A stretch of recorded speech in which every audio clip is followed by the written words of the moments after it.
Hello বন্ধুরা, শুভ সকাল। কেমন আছো? আশা করছি সবাই খুব ভালো আছো, সুস্থ আছো। আর আমরাও বেশ ভালোই আছি। তো আজকে কি বলো তো? আজ হচ্ছে 1st জানুয়ারি। তো সেই মতো সকাল, সকাল উঠে পড়েছি। আর 1st জানুয়ারি বছরের ১ম দিন, ঠাকুরের দিন দিয়ে শুরু করতে চাই। মানে ঠাকুরকে দিয়ে আর কি দিনটা শুরু করতে চাই। তো দেখো ব্রহ্ম মুহূর্তে উঠে পড়েছি। বাইরে পুরো অন্ধকার আর আমার কিন্তু স্নান করা হয়ে গেছে। হাসব্যান্ড জানেই না, কারণ ও জানলে খুব বকাবকি করবে। আসলে এই শীতের মধ্যে ভোরবেলা উঠলে ঠান্ডা লাগার সমস্যা তো। ওর জন্য ও না মানে উঠতে দিতে চায় না। কিন্তু কি করব, আমি বছরের ১ম দিন আমি ঠাকুরকে দিয়ে স্টার্ট করতে চাই। আর আমাদের সমস্যাটা কি বলো তো? আমরা সবকিছু করি শুধুমাত্র ঠাকুরকে বাদ দিয়েই। তোমরা দেখো ঠাকুরকে দিয়ে যদি সবকিছু স্টার্ট করো তাহলে জীবনে কোনো সমস্যাই আসবে না। কিন্তু আমরা সেটাই করি না। আমরা ঠাকুরকে বাদ দিয়ে সমস্ত কিছু করি। গীতাতে লেখা আছে, "তুমি যা করছো আমাকে অর্পণ করে করো, যা খাচ্ছ আমাকে নিবেদন করে খাও। তবে দেখবে জীবনে কোনো সমস্যাই আসবে না।" আর ওই জন্যই কলিযুগের মানুষের এত দুঃখ। ঠিক আছে? তো দেখো সবকিছু করা হয়ে গেছে। ঘরটা মুছে নিয়েছি। তারপর ঠাকুরের বাসন মাজা সব কমপ্লিট হয়ে গেছে। এখন একটু তিলকটা পরে নিই। তো দেখো আমি হাত দিয়েই তিলক পরি। তো কেমন হয়েছে অবশ্যই কিন্তু বলো, হ্যাঁ? আগে তো পারতামই না, ট্যাড়া-ব্যাকা হয়ে যেত। কিন্তু এখন বেশ সুন্দরই হয়। তো বন্ধুরা, এখন এসেছি ফুল তুলতে। আর এখন অনেকটা সকাল হয়ে গেছে। স্নান করলাম, তারপর ঠাকুরের বাসনপত্র মাজলাম, ঘর মুছলাম। এই করতে করতে টাইম হয়ে গেল। তো চলো, গাছে তো ফুল নেই, কি যে করি। আর ভাবিও নি যে আমি আজকে ভোরবেলা উঠবো, তাহলে আগে থেকে ফুল টুল গুছিয়ে রাখতাম। কি করব বুঝতে পারছি না। আজকে ঠাকুরকে আমি স্নান করালাম, দিয়ে সাথে সাথে আবার চাদর দিয়ে ঢেকে দিলাম। কেন বলো তো? খুব শীত তো। আমরাও যদি এই ভোরবেলা স্নান করি আমাদেরও তো শীত লাগে। সেই মতো আমি ঠাকুরকে আবার চাদরটা পরিয়ে দিয়েছি। আর এই চাদরগুলো মায়াপুর থেকে কিনেছিলাম। তোমাদেরকে এর আগেও বলেছি, খুব সুন্দর হয়েছে চাদরগুলো। তো দেখো মানে ঠাকুরকে স্নান করানো, তারপর চন্দন দেওয়া, তারপর কৃষ্ণের চরণে তুলসী পাতা দেওয়া, তারপর ফুল টুল দিয়ে সুন্দর করে সাজানো হয়ে গেছে। এখন শুধুমাত্র প্রসাদটা দেবো। যেহেতু এখন অনেকটা সকাল, তো এখন আমি একটু ড্রাই ফ্রুট দিলাম, কাজু, আমন্ড, আর দিলাম একটু কি বলে খেজুরের গুড় ছিল, তো সেটা একটু দিয়ে দিলাম। দিয়ে পুজোটা কমপ্লিট করে নেবো। আর তারপরে একটু ঠাকুরের সামনে হরে কৃষ্ণ গান কীর্তন করব। আগে তো করতাম না, এখন হরে কৃষ্ণ গান কীর্তন করি। তারপর পঞ্চতন্ত্র যে মন্ত্রটা সেটা বলি। তারপর একটু রাধা রাধা কীর্তন করি। আসলে ঠাকুরের সামনে না কীর্তন করলে ঠাকুর খুবই মানে পছন্দ করে।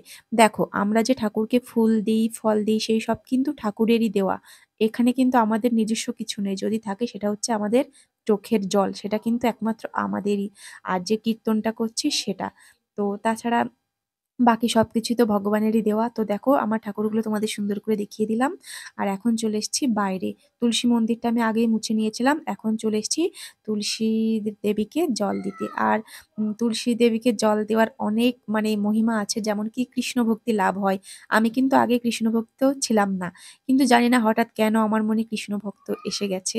হয়তো এই তুলসী দেবীকে সেবা করতাম তাই। অনেক রকম কৃপা হয়েছে বলে আজ কৃষ্ণ সেবা করতে পারছি। আগে তো কৃষ্ণ কি বা কৃষ্ণের মহিমা কি বুঝতেই পারিনি। এতটা নির্বোধ আর অজ্ঞানী ছিলাম। তো গীতাতে লেখা আছে যারা অজ্ঞানী, ঠিক আছে? তারা একমাত্র কৃষ্ণের থেকে বিমুখ হয়ে থাকে। তো প্রকৃতপক্ষে যারা জ্ঞানী তারাই কৃষ্ণ সেবা করে, কৃষ্ণের ভজনা করে। তো চলো, হাসব্যান্ড ডিউটিতেও চলে গেল। তো বন্ধুরা, পুজো করা হলো। তারপর গুরুজনদের আশীর্বাদও করে নিলাম। যেমন হাজব্যান্ডের পায়ে নমস্কার করলাম, শাশুড়ির করলাম। শ্বশুর বাড়িতে নেই, যার জন্য করতে পারলাম না। তো বছরের প্রথম দিন সবার আশীর্বাদ নেওয়া খুবই প্রয়োজন। তো চলো, সকাল সকাল পুজো করে ফেললাম, খুবই ভালো লাগছে। আর দেখো গলায় জপমালা ঝুলিয়ে রেখেছি। এখন প্রসাদ দিয়ে আসলাম, তো এক মালা জপ করব, তারপরে গিয়ে প্রসাদ তুলবো, ঠাকুরের জায়গাটা মুছে দেব, দিয়ে সংসারে কাজে লেগে পড়বো। আর বাবু পুজো করতে করতে মানে আমি যখন পুজো করছিলাম তখন বাবু উঠে পড়েছে, উঠে ও দাদুর সাথে গেছে দোকানে। নাহলে ওকে একটু ঠাকুরের আশীর্বাদ নিয়ে যেতাম, গুরুজনদের আশীর্বাদ নিয়ে যেতাম। তো চলো এখন এক মালা জপ করে নিই। আর কিভাবে আমি জব করি বা জব করার নিয়মে সেটা আমি তোমাদের আলাদা একটা ভিডিওতে দেখিয়ে দেব। ঠিক আছে? জব করো কিন্তু অবশ্যই, জব ছাড়া কিন্তু গতি নেই জীবের, নাম ছাড়া গতি নেই। যতই পুজো করো, তীর্থ ভ্রমণ করো আর যাই করো, একবার নাম করলে সেটা তোমার খাতায় লেখা থাকবে যে না একবার নাম করেছে। যমরাজ তখন তোমাদেরকে ভয় পাবে। তো চলো স্টার্ট করি।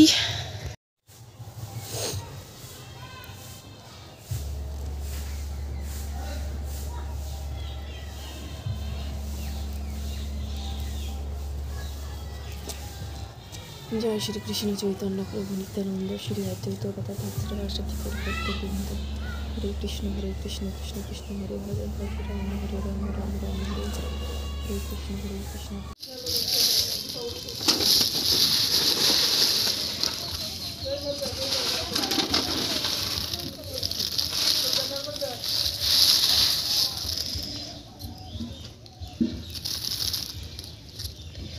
যেগুলো তোমাদেরকে হাতে নিয়ে দেখালাম ওগুলো তো ডাল সবাই চেনো।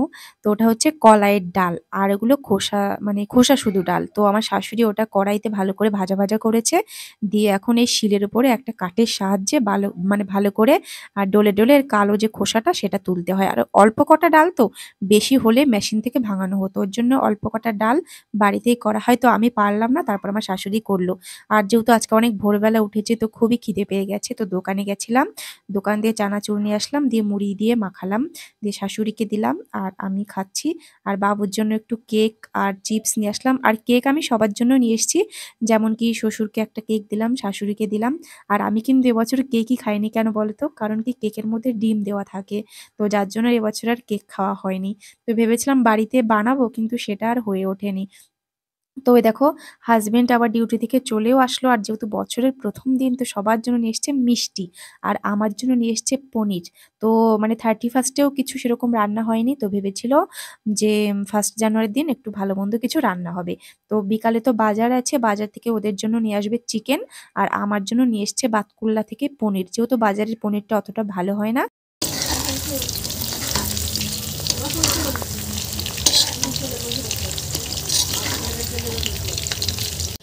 তো বন্ধুরা দেখো, ওদিকে রান্না হচ্ছে, মাংস কষানো হয়ে গেছে, ঝোল দিয়ে দিয়েছে, এই যে উনুনে রান্না হচ্ছে। আর দেখো কেমন টক বক করে ফুটছে, কাঁচা লঙ্কা দিয়ে, যার জন্য কালারটা। ওই দেখো আরেকজন চলে। লেগ পিস খাবি? হ্যাঁ, বাবুর জন্য নিয়ে এসছে একটা বড় দেখে লেগ পিস, তো সেই খুশিতেও পাগল হয়ে যাচ্ছে। আরে নাড়তে নাড়তে ভেঙে গেছে। তুই খাওয়ার সময় ভেঙে খাবি? নেই, খাওয়ার সময় কি আস্ত গিলে খাবি লেগ পিসটা? রেগে গেছে।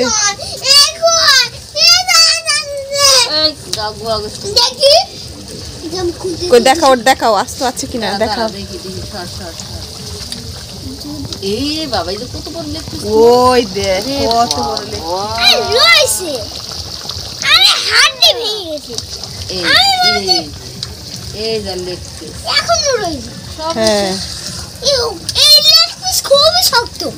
শক্ত। তাহলে খাবে কি করে? তাহলে আর খেতে হবে না, তোর বাবা খাবে, ঠিক আছে? আর আমি দেখো এত পরিমাণে শীত লাগছে, এই বউ টুপিটা পরলাম আর এই সোয়েটারটা পরলাম। তো চলো এখন যাবো ও ঘরে, গিয়ে একটু নাম জপ করবো, তারপরে খাওয়ার টাইম হলে খেয়ে নেবো। আর এই ঘরে রিং লাইট নিয়ে এসছি, মানে কারেন্টের যে আলো তাতে কোনো আর কাজ হচ্ছে না, যার জন্য রিং লাইটটা নিয়ে আসলাম। তো চলো ও ঘরে যাই। রাত্রে রান্না বান্না হয়ে গেছে, এখানে হচ্ছে আলু পনিরের তরকারি আমার জন্য, আর ওদের জন্য আছে রুটি আর চিকেন। তো চলো বন্ধুরা, আজকে রাত্রে খাওয়া তো একদম জমে যাবে। তো বছরের প্রথম দিন সবার কেমন কাটলো? আমার তো খুবই ভালো কাটলো। আর ঠাকুরের আশীর্বাদ নিয়ে যেহেতু দিনটা শুরু করলাম, প্রতিটা বছর যেন খুব ভালো কাটে, আর অনেক ভালো ভালো ভিডিও তোমাদের উপহার দিতে পারি। তো চলো আজকের মতো এই পর্যন্ত, দেখা হচ্ছে নেক্সট ভিডিওতে, সবাই ভালো থেকো।